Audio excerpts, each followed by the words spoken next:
Hello and welcome to episode 2. It's an honor to have you here again, and I do not take it for granted. Thank you for subscribing. Thank you for watching the videos to the end. Thank you for allowing the Word of God have free reign, free course in your heart, and actually bring about the change that you desire as a parent. The very reason why you clicked on this video and you began to watch it.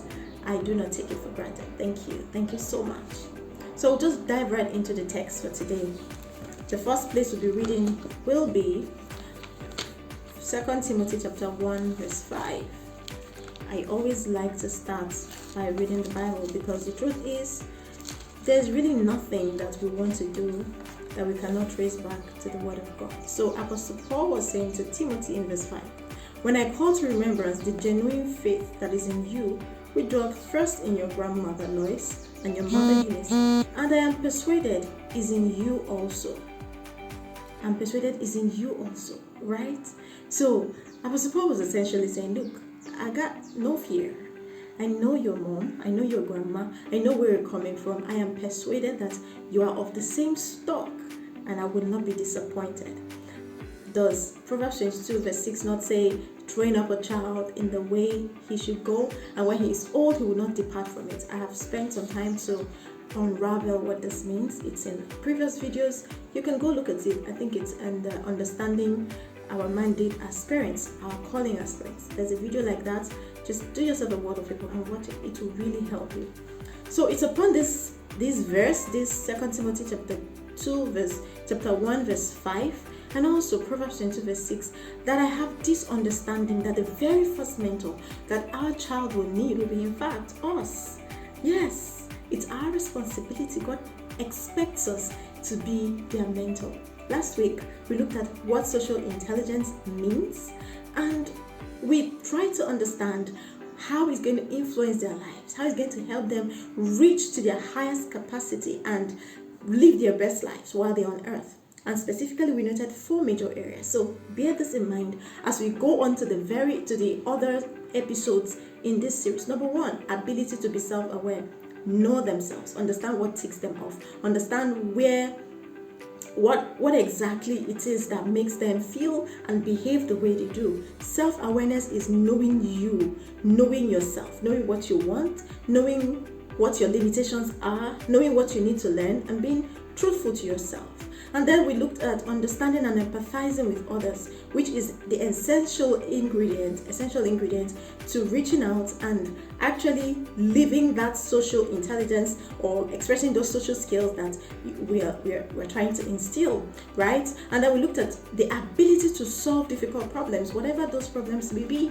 What is difficult for a 3-year-old may not be what's difficult for a 13-year-old. So at whatever stage of development you are, understanding and knowing how to solve problems and again taking decisions. Sometimes you need to take decisions at the spur of the moment. Sometimes you need to scan your environment and take decisions. I shared in the scenarios that I gave 2 scenarios in the last episode, and I believe that these scenarios or the things that we shared have really brought you up to speed. So we're going to be looking at how to equip ourselves to empower our children with the necessary social skills they need to succeed in their lives. It's important that our children understand that life is all about relationship. Life is about relationship. Different people, different varying degrees of relationship, but relationship nonetheless. And as with learning basic skills, the time between 0 to 6 years old is an important period in developing social skills, says a psychologist, and says me too. Honestly, I believe that children can master anything between 0 and 6. So that period is one of the most critical periods that you need to maximize to ingrain in them the values, the principles, the skills, or even lay the foundation for those skills. And then, of course, build upon it as they grow. So how do we as parents, how do we impart our children with these requisite social skills, knowledge? How do we hand over these skills? How should we be thoroughly equipped? What should we do if we want to teach them the social skills that now translates to social intelligence, which helps them live their best life. Number one, be mindful of the words you speak to them. Words. Words are very powerful. They have the ability to stay on and form a paradigm. And that paradigm will go on being how it will influence the way they look at other people, the way they look at themselves, the kind of language they speak, the way they speak to other people. So you need to start by learning how to speak right words. Don't say things that you don't want to see in the life of your child. And don't think that whatever you say to them, they have no memory of it. They do. It stores up somewhere. You see, one of those days when Jason was just barely, my first child was just barely 4, and I overheard him say to his baby brother was about a year, and he said to his baby brother the same words that I used to say to him. Okay, what happened was that I would always tell him, don't take except you're given. You have to be given before you take. You have to be expressly given before you take. And here comes this toddler crawling up to me to take something that was in my plate while I was on a call. And then he immediately shushed his brother. Don't take what you're not given. Except you're giving, don't take it. In those exact same words. And it made me realize more strongly, not like I didn't know, but it gave me, it rooted that mentality in me, like it solidified that paradigm that what I say, they actually take it up. So we need to be careful the kind of words we speak to them. Number 2, be lavish in praise. Be lavish in praise and mean with criticism. What I mean by this is learn and normalize the act of saying, well done. You're such an amazing child. I love you. You're doing great. I see that you're making an attempt to learn how to do these things. Because these same people will go on to be people's bosses tomorrow and will speak to them the very same way they have learned over time. What do you think form behavior? It is these reservoirs of words that have been spoken to them, actions, and the way that they have seen other people before them treat them, that have gone to be reserved somewhere. So you essentially cannot give what you don't have. If this is what you have, it definitely means that that's what you were given. And if this is what you're giving out, it means that that's what you have. And if this is what you have, then it means that that's what was passed across to you one way or the other. And essentially is what we as parents pass on to our children. So don't say, oh, if I praise him or if I praise her, her head will be big. Let it be big. Let it be big, because you're going to balance it. You're going to give them an expectation. You're going to share with them what you expect, and then you're going to praise them in such a way that is requisite to their behavior. Be lavish in praise and mean with criticism. And if you have to criticize them at all, please don't do it in the public. Don't embarrass your child. Don't say, oh, because he's not my child. Am I not the one that born him? You're the one that born him. But by the time he grows up, he will say, is this not are you not my wife? Am I not the one that paid your bride price? It's the same thing. Oh yes, it is the same thing. So normalize how to be lavish in praise and mean with criticism. And even if you have to correct, lace it with praise.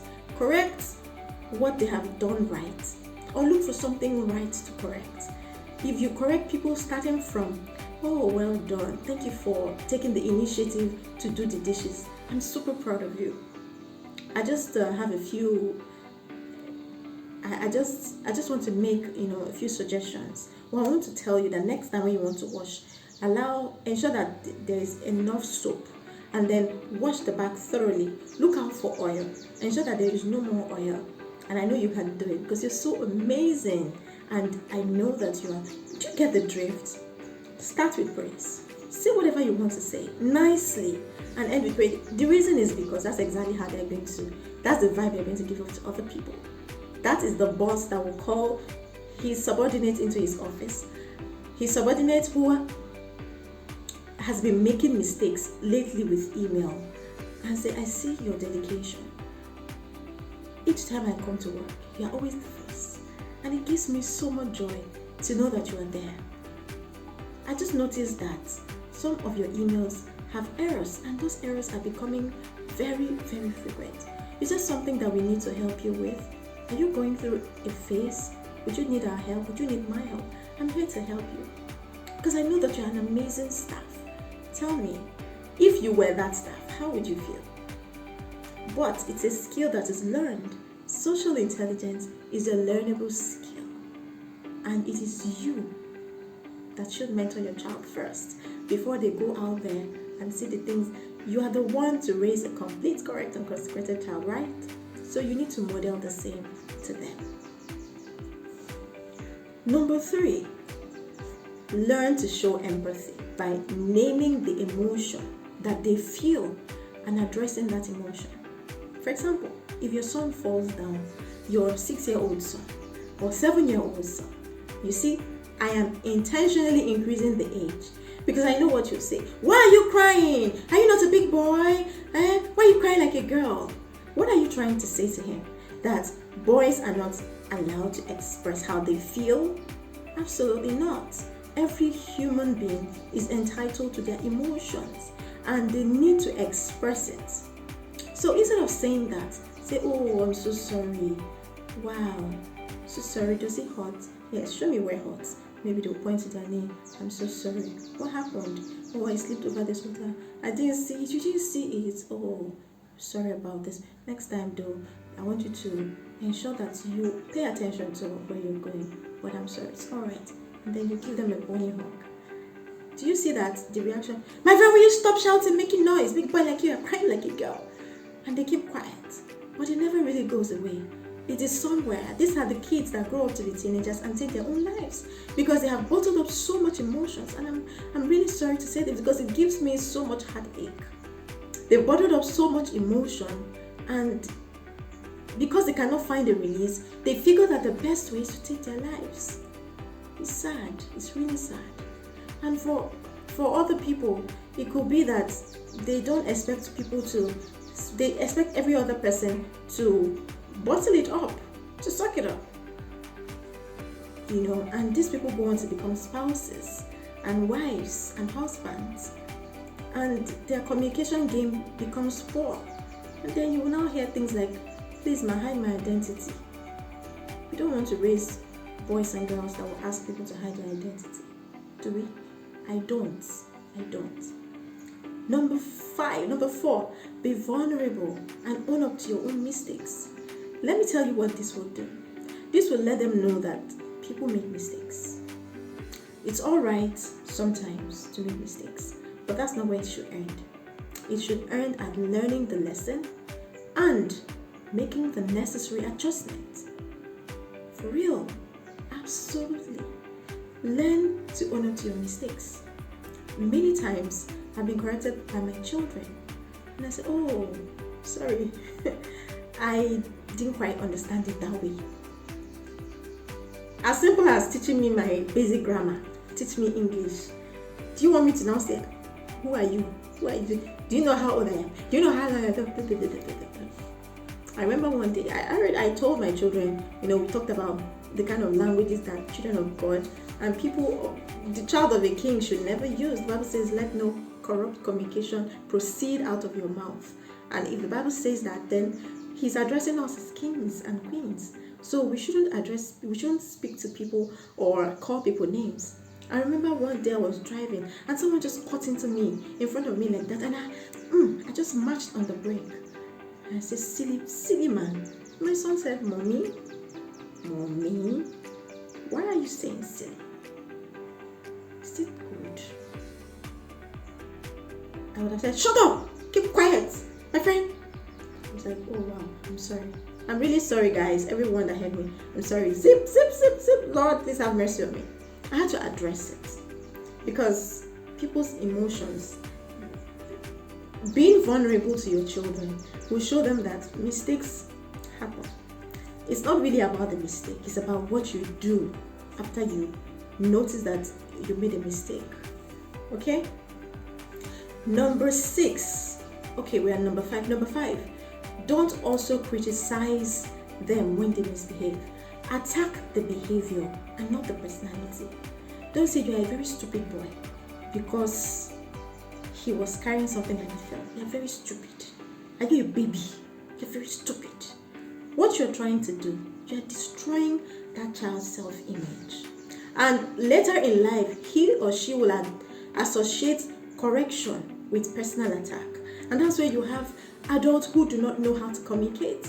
Adults who defend themselves when they're having communication issues with their spouses. They take the very walls up and they don't know how to be open-minded about feedbacks.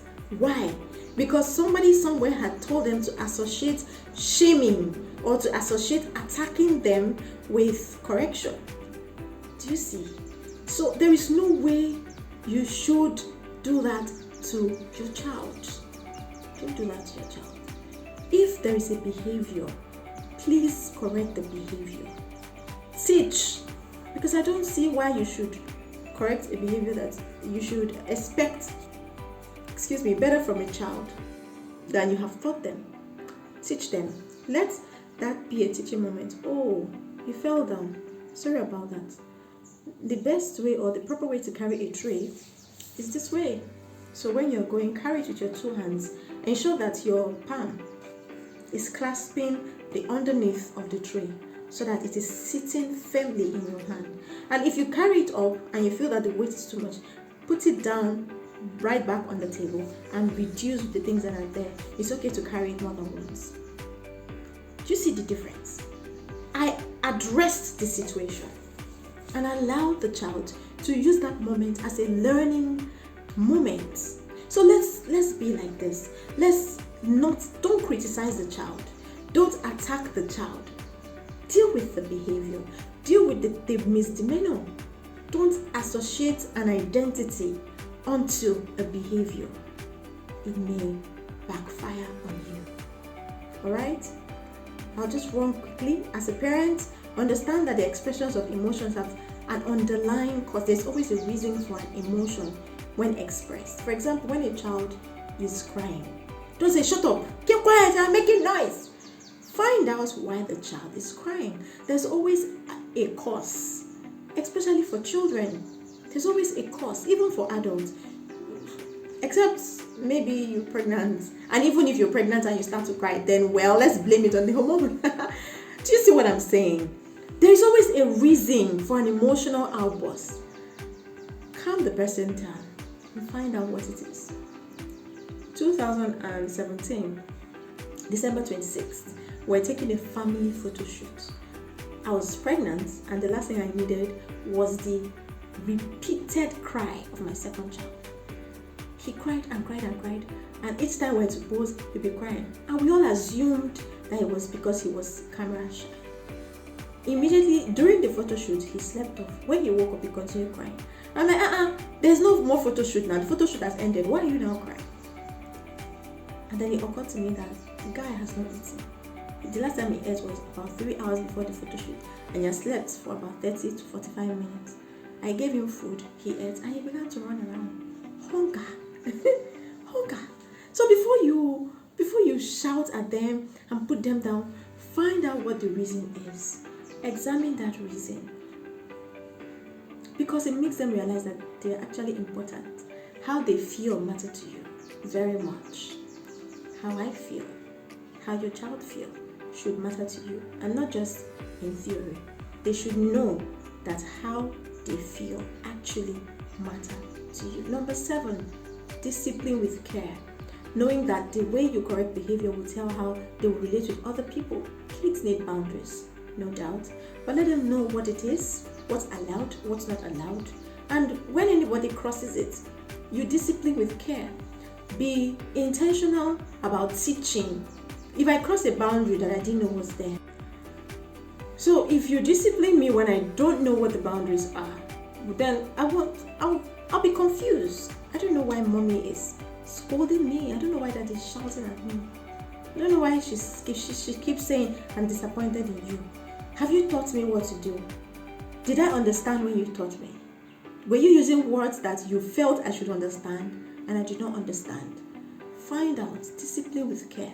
If it is clearly flouting of rules, then I believe that for every rule there should be a consequence. That is the right way to ensure that the rules in the home is kept. So you know what the consequence is and you take it in good faith. Alright? So we have to run. Number 8, lead them through decision making by helping them ask these important questions. I call it the 5 W's and 1 H. What is going on? What is happening? What am I faced with? Why am I in this? What? When did this happen? When do I need to address this situation? Why did this happen? Why has this happened? Why did she say this? Why is she acting like this? Where did I go wrong? Where do I need to go to address it? Where do I need to go to learn? And how should I go about getting this problem solved? So let's take, for example, the scenario about the ripped skirt or the stained skirt. Right? You're trying to make a decision. You are supposed to take a recital, and you find out, your 13-year-old finds out that her skirt is in fact stained. She'll ask herself, what is that? What is the impact of this stain on my recital? Okay, it has stained my dress. It may affect my confidence. When am I expected to do this recital? It's in 2 hours. Why do I want to do something about it? Why is this recital important to me? Can someone else take this recital? Can I instead go home and change? And maybe can we do it next time, tomorrow, maybe?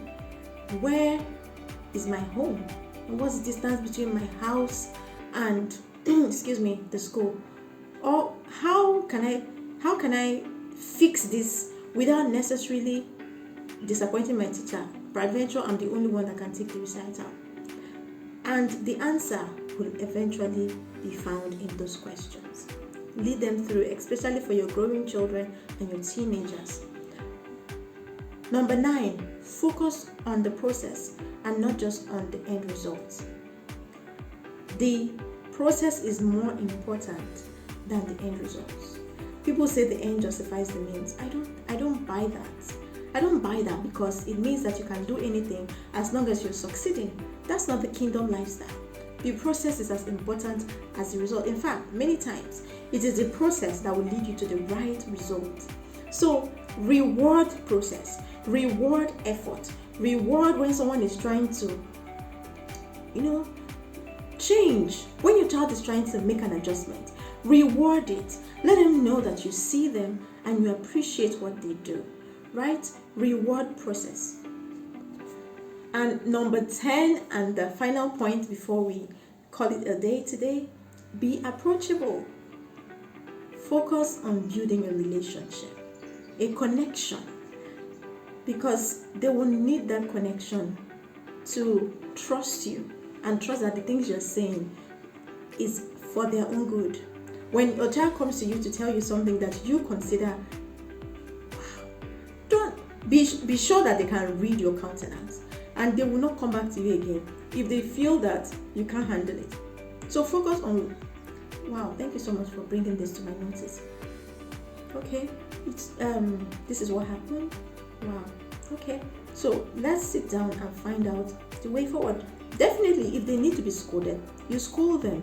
If they need to be disciplined, you discipline them according to the rules. But do not give anything for your relationship or for the connection between you and your child. I do know that, I hope this episode has been worth the long watch. It's over almost 30 minutes. I do hope that it has been worth it. Leave your comments in the comment section. Share this video with the people whom you think will benefit from it. And like.